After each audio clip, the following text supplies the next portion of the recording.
Welcome back to the channel. Don't forget to like, share and subscribe for more updates.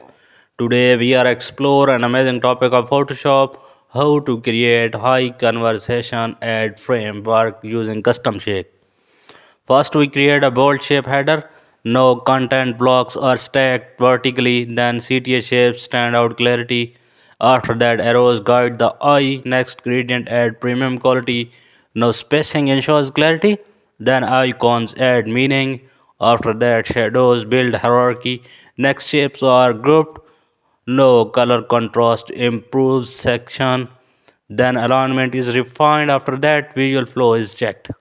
Next, brand safety is ensured. The final polish is applied. The ad framework converts better. Thanks for watching.